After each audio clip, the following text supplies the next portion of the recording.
From the Joy News Center.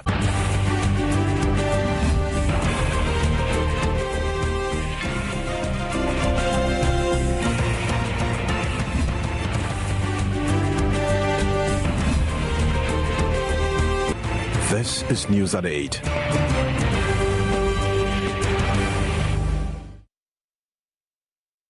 Welcome to the Primetime Bulletin here on Joy News on Multi-TV. Coming up, government describes as regrettable car crash involving Russian Chief Justice, even as Russian government dispatches a plane to airlift him back home.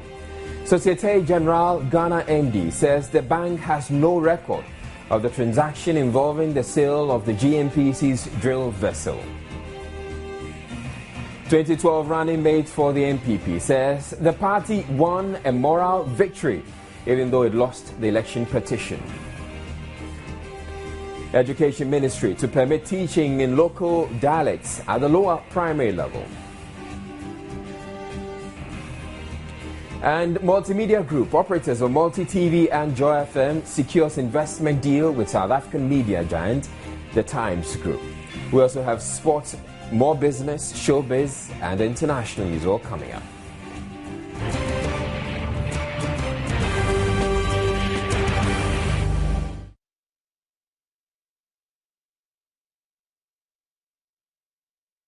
The Sole Commission on Judgment Debt will not rule out reaching out to the headquarters of French multinational bank Societe Generale for information on the sale of a drill ship to settle a judgment debt awarded to them more than 10 years ago. This was after a representative of the bank here in Ghana told the Commission his checks indicate no such records of the judgment debt settlement exists, not even the $19.5 million paid them. The Commission maintained it wants to establish the truth about how the GNPC drill ship was sold off. Records of the transaction, which is proving extremely difficult to come by, involves the sale of the GNPC drill ship Discoverer 511 in the year 2001. After initially denying knowledge of the transaction, the Ghana National Petroleum Corporation Chief Executive has since conceded that it was captured in the minutes of the board at the time. The Commission's attempt to retrieve additional records from the main beneficiary of the transaction was, however, unsuccessful. The Managing Director of Societe Generale Ghana, Gilbert He, explained to the Commission his checks drew a blank. When I had a copy of this information from my legal department, I requested this legal department to contact our legal department in head office in Paris to make research. We have contacted them a few times, but unfortunately we could not retrieve any document or any trace. I know that under the French law we have the obligation to keep all the documents during 10 years. So because this case is older than 10 years, I was not surprised that this legal department could not retrieve anything. The Commission is, however, not given up yet. We are dealing with the issues that surround us, and when we finish with that, we still need those. Still need some information from the headquarters of Societe Generale. We will do that. But you already have a document that emanated from the Ministry of Energy, so it cannot be a fiction. The ministry cannot just concoct a document. What we are worried about is in respect of how these monies, which were realized from the sale of the drill ship, were disbursed. The Ministry of Foreign Affairs also failed to present documents on the award of 60,052 Ghana cedis to a former employee of the Ghana mission in the UK. James Menu is said to have sued the AG over unsatisfactory end-of-service benefits amounting to £10,463. The sole Commissioner on Judgment Debt, Justice Yao Apau, expressed his disappointment with the AG's inability to adequately defend the nation in such cases. Everybody sees the state as an amorphous institution, as a state not belonging to anybody. So monies just go out like that, just from state coffers. We turn around and we want increment in our salaries. We want big pay. We want this. We want that. We want that. We see it as a separate entity sitting somewhere are buying. African Automobile, meanwhile, returns tomorrow to justify judgment debts awarded to them in respect of claims made on some government agencies. Parliament today revisited the protracted delay in the payment of statutory benefits due MPs from the state. The MPs were concerned the agreement arrived at yesterday was not being enforced as a joint caucus meeting to get the matter resolved failed to materialize.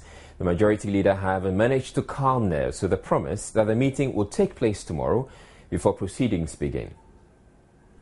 MP for Old Tafo, Dr. Antonio Osei, who raised the matter on the floor of Parliament on Monday, brought it up again before the commencement of the public business. I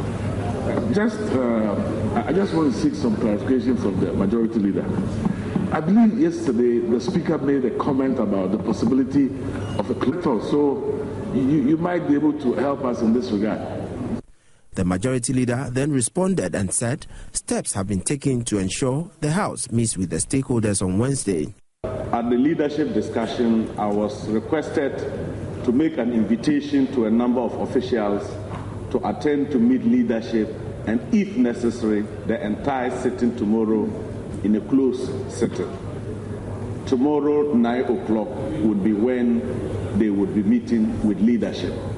I've also discussed with Mr. Speaker, and he says depending on the outcome of that meeting, we could convert the House into a closed sitting so that those officials will be there as well. Meanwhile, MP for Takrady, Kwabena Ochre Dakumensa, has expressed his disappointment in the president for the delay.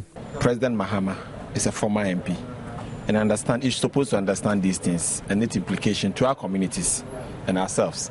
So I strongly believe that it is very appropriate that some of these decisions that have taken place shouldn't have been taking place because HIPIC were committed funds. We have common fund, we have get fund. All these funds are funds that are virtually related to a certain kind of revenue that has been collected. They are only supposed to be delayed for only a quarter or 3 months. It means that these monies are there. So if it delays for 8 months, almost a year, then the question you ask yourself is, who is taking this money without any authorization? Okay? Because the law says pay it in 3 months. So if you are taking it after 3 months, or you are paying it after 3 months, clearly it shows that it's an illegality. The leader of the House responded to the worries of the aggrieved MP. We are also members of Parliament, and we are as affected like any other member of Parliament. We do know sometimes that these institutions face some challenges, but what we expect of them is that they must be informing Parliament as regularly as possible, either by themselves or through their sector ministers, to let us know what is going on. The most significant thing is that something is being done about it, and by tomorrow, after we have done all the necessary consultations, we will get a clearer picture, and we should be able to come out to let the public know what is going on. The VAT Bill 2013 was also taken through the various stages and read a second time before the report was presented by the chairman of the Finance Committee to the House. The House is expected to pass the bill on Wednesday. Sitting continues tomorrow.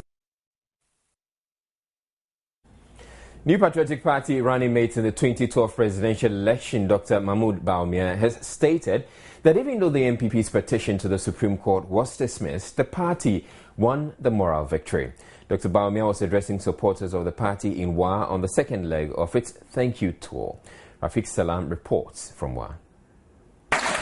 The 2012 running mate of the New Patriotic Party was accompanied on the thank you tour by the national chairman of the party, Jake Otanka Obechebilamte, General Secretary of the party, Kwejo Usui, and the national women's organizer, Otiko Afisa Jaba. The General Secretary of the party, Kwejo Usui, stated that even though the party lost 3 of its parliamentary seats to the National Democratic Congress, they were happy about the massive votes the NPP obtained in the 2012 general election. Sir John also used the opportunity to rebut claims that he should resign his position. All of a sudden, Sir John must resign. Sir John to resign, he will never go today or tomorrow. He will come again and be the General Secretary of this party. And I'll tell you why. I did not insult the party. And what I said then had come to pass. Is that not so? Yes. But this is you here, MPP. you do better by fighting yourselves. Well, even this thank you talk that Jake and Dr. Barima are doing, I'm only a supporting staff. Even this, some members of your party, MPP people, want it to be stopped.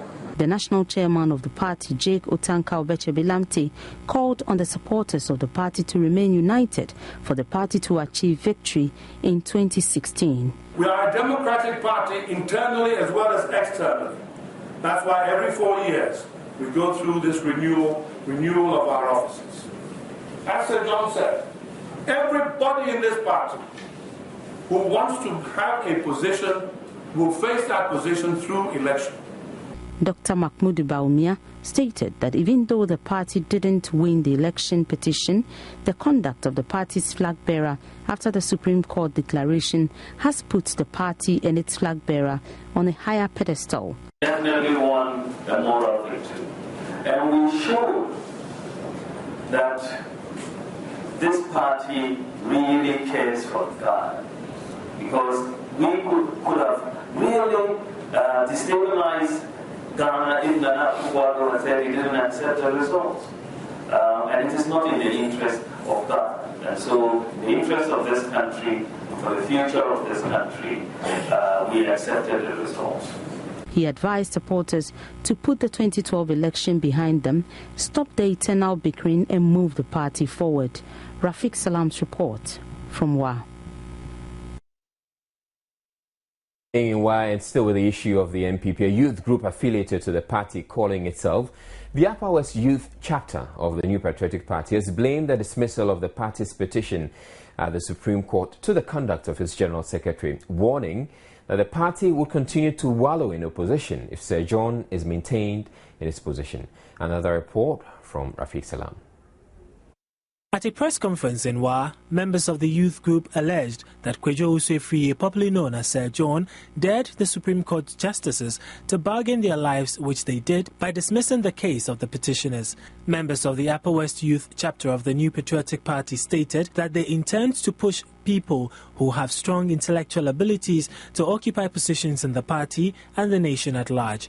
A former WA Central Constituency Secretary of the NPP, Abubakar Mujib, blamed the dismissal of the party's petition at the Supreme Court on the conduct of the General Secretary of the party, Sir John. It is worthy noting, ladies and gentlemen, that the conduct of our General Secretary of late is poor at best and simple. He dared the Supreme Court judges to bargain their life. The judges responded, "We lost the petition." Number one, we cannot reach such a character as our General Secretary, ladies and gentlemen, anymore. Else, we should be prepared to wallow in opposition in perpetuity. The Upper West Chapter of the New Patriotic Party Youth will be hoping and praying that the challenge thrown to Honorable Kobna Adje Ajapong, he will rise to the occasion to save the image of the parties. Rafiq Salam's report from WA.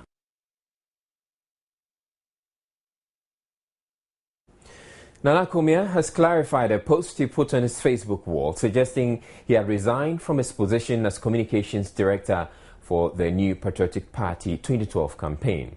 Though the post has been widely reported as he meaning he has resigned the position, Nana Kumia in a subsequent post says he has not resigned the position but rather lost the mandate to act as such. His latest post reads, "I have not resigned from my position.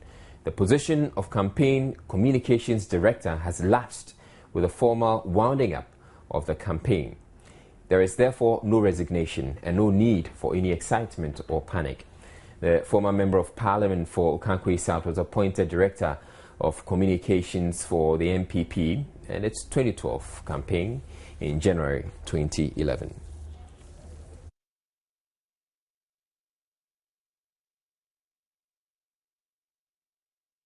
President John Mahama has been meeting officials of the National Identification Authority at the Flagstaff House in an attempt to find a lasting solution to the challenges that have bedeviled its ongoing registration exercise. Briefing the presidential press corps at the Flagstaff House, Deputy Information Minister Ibrahim Mutala Mohammed said the president is passionate about getting the process going on smoothly. His Excellency the President will be meeting with the National Identification Authorities. The meeting is geared towards looking at some of the challenges that they are confronted with as an authority and the way forward, the naming of the streets in Ghana, and the fact that we indicated that the streets naming had a lot of benefits, that it helps in fighting crime. It also helps economic activities and tourism. This is also another compliment, that in as much as we have the names of every single street in this country, it is equally important that we have accurate data or information of citizens of this nation. We are all aware that this thing started some time ago, and we are also aware of some of the challenges that they were confronted with, for which reason they are not able to complete the exercise as we sit today. They explaining to His Excellency the President the challenges that they are facing and how possible His Excellency can intervene to ensure that those challenges are overcome for a speedy completion of the exercise. It is important for us to also understand that this is not only limited to citizens of this nation. They have, again, in the program, registration of foreigners in this country. And those foreigners register and then with some fee. So it's an opportunity also to use the media to let foreigners understand that they need not go into registering as citizens of this nation, because we have instances where some people were arrested for trying to register when in actual fact they were not citizens of this nation. We have more stories coming up. Stay tuned. Government has expressed regret for the motor accident involving the Chief Justice of Russia. Chief Justice Vyacheslav Lebedev has been receiving treatment at the intensive care unit of the 37 Military Hospital since he was injured in a car crash at Patomi Junction near Chito in the Volta region. Briefing journalists at today's media briefing, Foreign Affairs Minister Hannah Tete said Russia has dispatched an air ambulance to airlift the Chief Justice back home.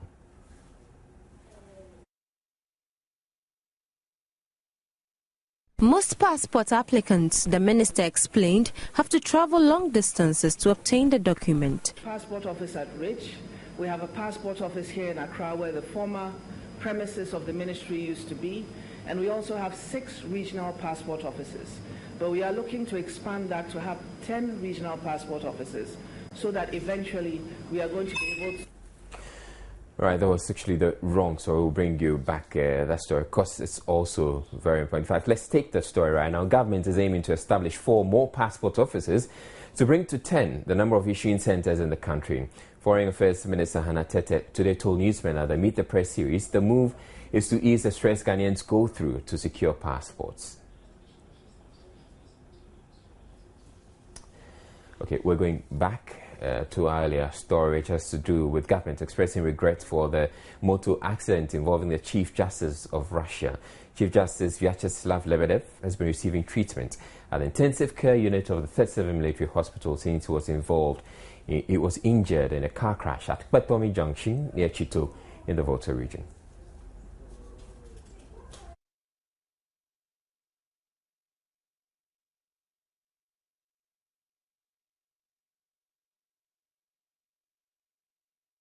Most passport applicants, the minister explained, have to travel long distances to obtain the document. Passport office at Rich. We have a passport office here in Accra where the former premises of the ministry used to be. And we also have 6 regional passport offices.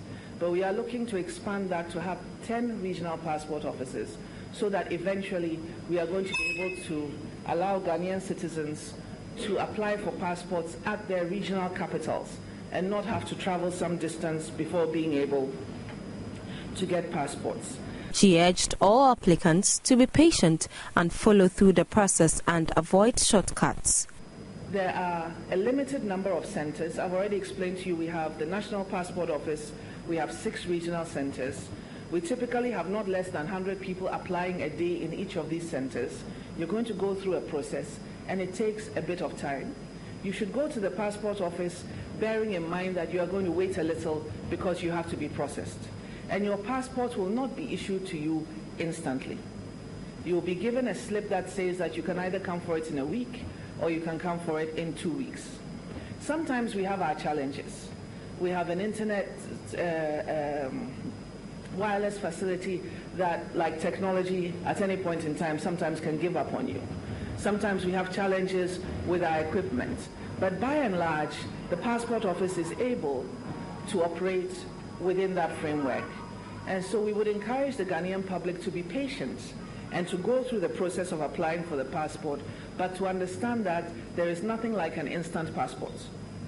She also touched on ongoing renovation works at the country's missions abroad and advised Ghanaian businessmen seeking to do business with international partners to ascertain their credibility through her ministry.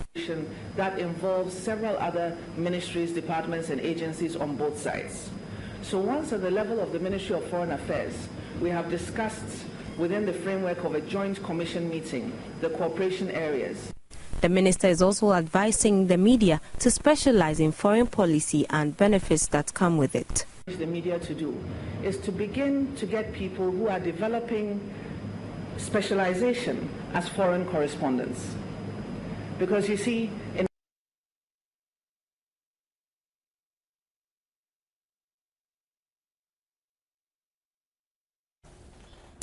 I do sincerely apologize for the mix-up there, but we'll try and bring you that story a little later.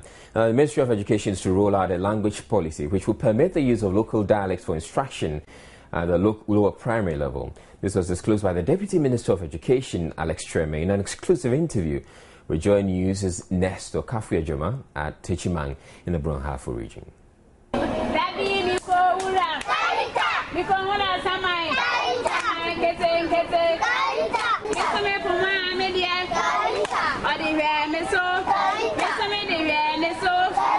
The debate over what language is ideal for instruction in Ghanaian schools, especially at the lower basic level, dates back to pre-independence.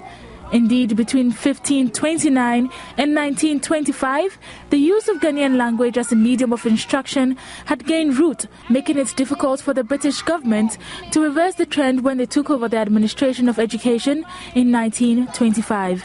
From 1925 to 1951, the Ghanaian language was used as a medium of instruction for the first 3 years of schooling. Between 1951 and 1956, however, the trend changed, as local languages were used to instruct pupils only during their first year in school. Ghanaian languages were no longer used as an instructional language for basic school students between 1957 and 1966, but was reintroduced for instruction for the first year only from 1967 to 1969. Between 1970 and 74, the policy was again reversed to make room for the use of a Ghanaian language to instruct pupils for the first 3 years, and was possible to the 6th year, but this was later limited to the first 3 years between 1974 and 2002. Various researches conducted on the issue suggested that using the mother tongue as a language of instruction is effective in helping students acquire a second language.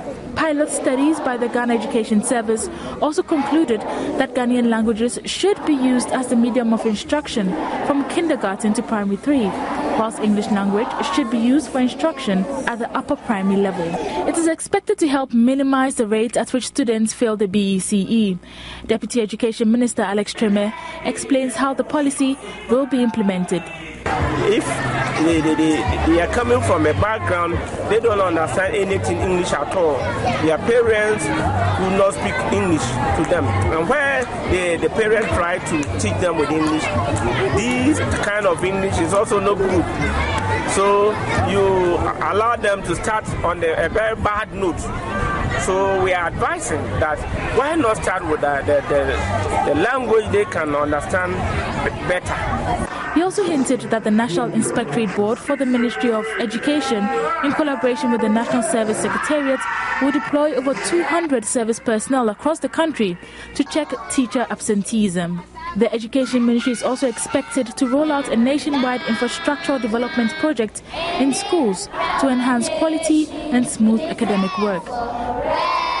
The other one is on the rehabilitation of dilapidated schools across the country, which this year will try to bring some of these schools into shape. Another one is the furniture for schools, also across the country, both for pupils and teachers. Nesta Kafia Jomas report for Joy News. As many as 380 patients of the National Cardiothoracic Center, including children with various heart diseases, are currently hanging on for dear life because they are unable to come up with the money to pay for the cost of their treatment, which is sometimes as much as 12,000 Ghana cedis per patient. Doctors at the center say the survival rates of such patients diminish with time, thus the need for them to be treated urgently. At the launch of a concert to raise funds to help some of the patients, officials appealed to corporate bodies, groups and individuals to come to the aid of the needy heart patients. Cardiovascular diseases kill an estimated 17 million people worldwide each year, majority of them from heart attacks and strokes. The global trend is supported by statistics from the National Cardiothoracic Center, which indicates 60% of adults die from heart-related diseases. According to the director of the center, Dr. Lawrence Ajiman-Srebo, most patients are dying simply because they cannot afford the high cost of treatment. The main problem that patients are having as far as the heart surgery is concerned is affording it. He explains the fundraising musical concert is a timely gesture which should save lives, adding that it will target 20 of the most critical cases on the waiting list of nearly 400. Whatever monies that are going to be realized from this Save a Life concert is targeted towards patients. And what we have done is to look at the waiting list. But we are looking at those that have been waiting for the longest time and also those whose conditions we find very, very critical. That without surgery, they are not going to last maybe the next 1 or 2 years. These are what we have selected, and we selected 20 of them as the target. High Life artist Kwabna Kwabna, who is headlining the concert, says it is part of his social responsibility and hopes to put smiles on the faces of the patients. I'm so motivated because I have an opportunity to give something back to my society. Just save a life and support the Heart Foundation, support the National Cardiothoracic Center so that those underprivileged can have surgery. Dr. Lawrence Ajiman-Srebo urged corporate bodies and individuals to support the concert billed for the 16th of October at the banquet hall. Drama unfolded at Kumasi Asafo Tuesday morning when an alleged mentally ill man climbed a three-story building in an attempt to end his life if anybody forced him down. Kwabna Ntia, upon persistent pleas from family members and friends, later jumped onto another building and broke his leg in the process. Mahmoud Mohamed Nuruddin reports.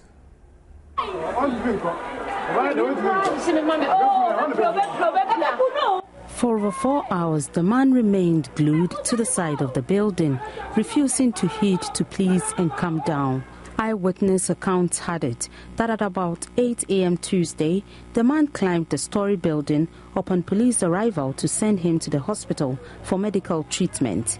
Wielding a knife and threatening to stab himself, he remained glued to the building amidst shouts from the crowd who gathered around the scene to watch the drama. It took great efforts from youth in the area to get the knife from him. Realizing there was no options for him, he resorted to breaking louvers and throwing them to the crowd from where he perched. Kwabna Ntia later stabbed himself with a piece of glass, and as the blood oozed out, he looked for a place to shelter himself, moving from one end of the building to the other. After some time, Kwabna Ntia climbed to the roof of the building and jumped onto another one. He broke his legs in the process and was rushed to the hospital. Family members refused to brief the media on the matter. Mahmoud Mohamed Nuruddin's report.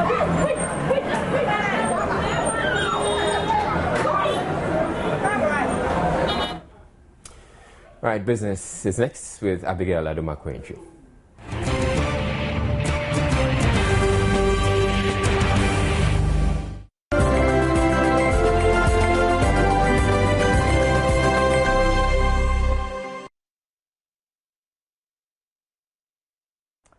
Hello there, good evening. My name is Abigail Adumakoinchi, here to bring you updates in business. Now, the Multimedia Group Limited, operators of Multi-TV, Joy FM, and a host of other radio stations, has secured an investment deal from South African media giant, the Times Media Group. The deal will see Multimedia ceding a third of the company to the South African firm. Chief Finance Officer of the Multimedia Group, Kenneth Anson, says the capital injection from the transaction will give it the leverage needed to go beyond the Ghanaian market. They are buying a stake in Multimedia Group,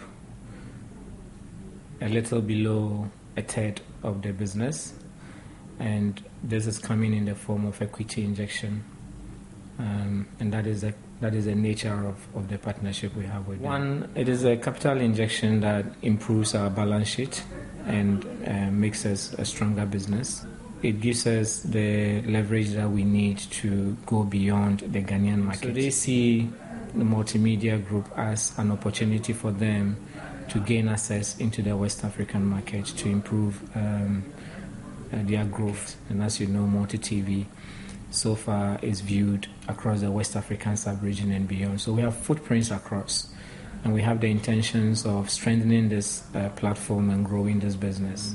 For a giant like Times Media Group to come and join us in this partnership, we find it very exciting that we've been able to attract such an investment. We know of their pedigree in South Africa, what they do in news and other areas that they are excelling, and to have them attached to us is something we cherish in terms of the weight they bring from the media side and their understanding of media across Africa. Now, the Times Media Group owns leading media and entertainment assets, including the Sunday Times, the Sowetan, the Herald, and various innovative content delivered across a variety of channels. Now, the Association of Building and Civil Engineering Contractors has accused government of insincerity in its claims that it has put a freeze on the award of new contracts and is threatening to sue the state if it fails to settle all outstanding debts owed them before the end of this month. The association's executive says they have been forced to resort to the courts to retrieve their monies since several reminders to government has proved futile. Of the association, Martins Nuro, first outlined the impacts of the delayed payments on their businesses. Long delay in payment for work executed results in the suspension of projects for lack of funds. Workers are laid off, and this creates unemployment, which brings about economic hardship. Suspended projects increase costs to both government and contractors. Government pays high costs on delayed projects as a result of increase in prices in materials over the period. For example, the affordable housing projects left unattended to for 5 years would attract high costs now than its original cost. He also accused government of foul play, noting that even though government says it has put a freeze on the award of new contracts, some new contracts were still being awarded, especially to foreign contractors. Another area we find very disturbing is the recent awards of GET Fund projects to some contractors in the regions, even though government had announced that it would not award new projects until it clears all arrears due contractors. Well, away from that, Ghana has agreed to partner 4 other member states of ECOWAS to construct a 6-lane highway from Côte d'Ivoire through Accra to Nigeria. The project, expected to begin next year, is to ensure regional integration and enhance trade among member states. Experts in roadworks and infrastructure from Ghana, Côte d'Ivoire, Nigeria, Togo and Benin met in Accra to determine the technical, legal and financial arrangements needed to execute the project. It is a third of its kind, following 2 experts and ministerial meetings in April and July respectively this year. The project, covering a distance of 1,028 kilometers, will connect Lagos, Accra, Cotonou, Lomé and Abidjan. If you look at history, ECOWAS was dealing about peace, security. And now that we have achieved a lot in that area, we have to now shift our attention. And I think it's key, absolutely necessary for the head of states. Also, they know that this is a key area of political will. We need political will, and all of them are committed. Well, in terms of work, we have started work 2014. We would like to start implementation, and that depends also in our partners that we are working today, and also the outcome of this meeting also will determine the timeline. The cost of the Abidjan-Lagos highway will be established after the 4-day consultative meeting. The cost of the project will, however, be funded by the 5 member states together with their development partners. For Ghana, the road construction is timely as it will foster trade in the sub-region. Trade and commerce is key, and if you check through the details of this project, Ghana stands to benefit about 50%. Indeed, the stretch of the whole project, Ghana has about 50% of it, and that tells you the benefit that we knew to Ghana. Now on to some international business. Microsoft has announced a share buyback worth $40 billion and will raise its dividend payout to shareholders by 22%. The new share buyback replaces a previous scheme to repurchase shares which was launched in 2008 and expires this month. Well, and that will be it for business.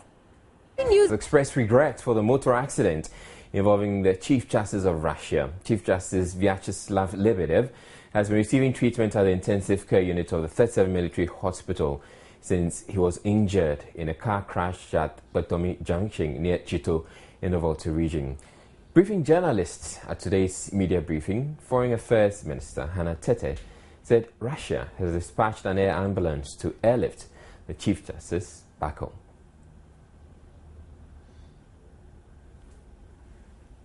Hannah Tete gave an update about the state of health of the Russian Chief Justice, adding that until he is airlifted back home, government will ensure he gets the best of care.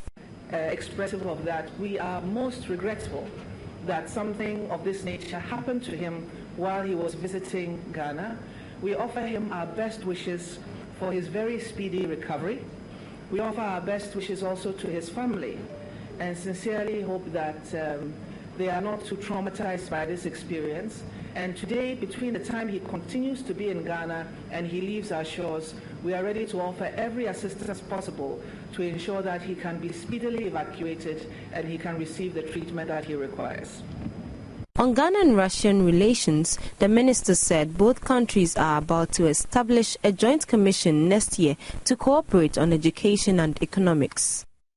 Studied in Russia at some point in time. There are several of my colleagues in the Ministry of Foreign Affairs and Regional Integration who have also benefited from exchange programs and who have studied in Russia or in the former Soviet Union.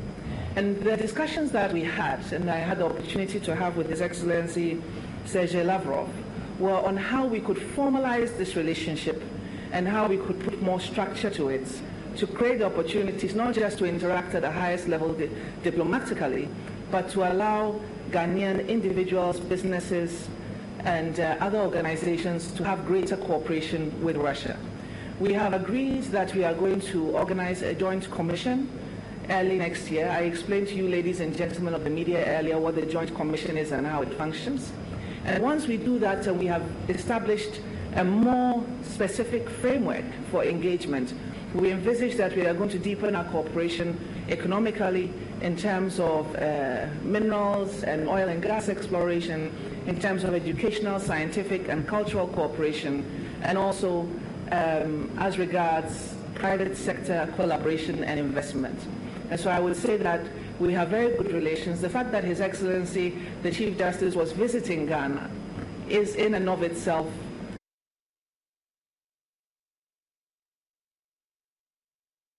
International. Zimbabwe's main opposition party, the Movement for Democratic Change MDC, has boycotted the opening of Parliament by President Robert Mugabe following its defeat in the 31st July elections. The party said... Sports is brought to you in association. Time for the very latest in the world of sports. Now, former IBF welterweight champion Joshua Clottey says he's capable of ending the reign of the best pound-for-pound boxer Floyd Mayweather Jr. Mayweather continued his claim to greatness last Saturday with a victory over Mexican Saul Alvarez in Las Vegas, of course. But Clottey, who recorded his first win as a middleweight over Dashon Johnson last weekend, tells Joy Sports his style and technique will repel Mayweather's antics. Let's switch the sport and do some soccer now. Local Black Stars could be paired with Nigeria in the group stages of next year's African Nations Championships after they were seeded ahead of tomorrow's draw alongside host South Africa, former champions DR Congo and Zimbabwe. Ghana midfielder Otto Addo has been appointed caretaker coach of Bundesliga side Hamburg SV following the dismissal of Hudson Fink. Addo has been appointed alongside Rodolfo Cardoso to prepare the side for the next league match against Werder Bremen on Saturday. The 38-year-old has been in charge of the under-19 side of the Red Shorts since July this year. Fink was relieved of his duties this morning, 3 days after losing 6-2 to Borussia Dortmund. Hamburg has lost 3 of their first 5 games in the new Bundesliga season and are a point away from relegation.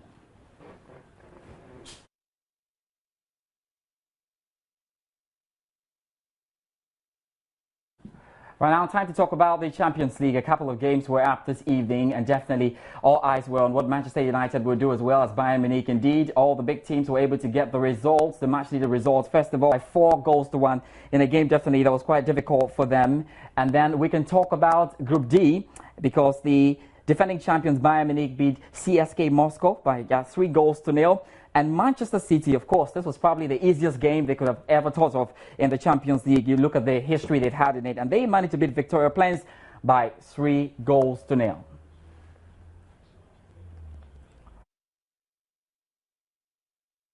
So that'll be all for sports tonight. My name is George Addy Jr. Tomorrow there'll be more games. We'll find out how Israel's Chelsea will do against Basel. He joins us with Showbiz after this. Sports was brought to you in association with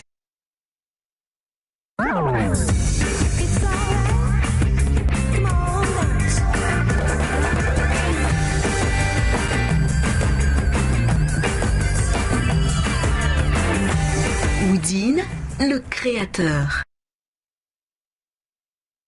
Highlife artist Kwabena has launched a campaign to help raise funds to support patients suffering from heart disease. The primary beneficiaries will be patients on the waiting list at the Kolibu Cardio Center, but are unable to foot the bill for their surgery. According to the multiple award-winning artist, the move is a gesture of love to humanity and a challenge to other artists to give back to society. The launch of a campaign for persons suffering from cardiovascular diseases. Dubbed the Save a Life concert, the maiden edition will be hosted on October 19, 2013 at the State Banquet Hall in Accra. Speaking at the launch of the campaign at the Cardiothoracic Center in Kolibu, the Highlife musician said the gesture is to, among others, put a smile on the faces of patients. Around this time, I felt it so heavy on my heart that there is something I really need to give back to my country and my society. And nothing came to mind, but everything about the heart came to mind, because myself, I'm somebody who does music that has to do with the heart a lot. I do love songs, and you need a healthy heart to be able to soak these love songs. So I took it upon myself to make sure that every Ghanaian has a healthy heart. Kwabena will be supported on the night by fellow musicians Samini, Efia, Sarkodie, as well as comedian-turned-musician Funny Face, among others. Although the ticket outlets are yet to be released, Showbiz gathers regular tickets will be sold for 100 Ghana cedis, while the VIP tickets will go for 200 Ghana cedis.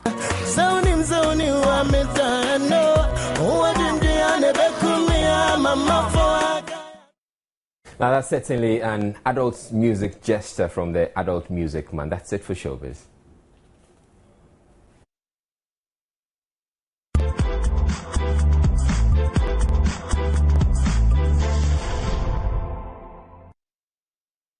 That's it for the bulletin. Before we go, the quick run through our top stories. Government has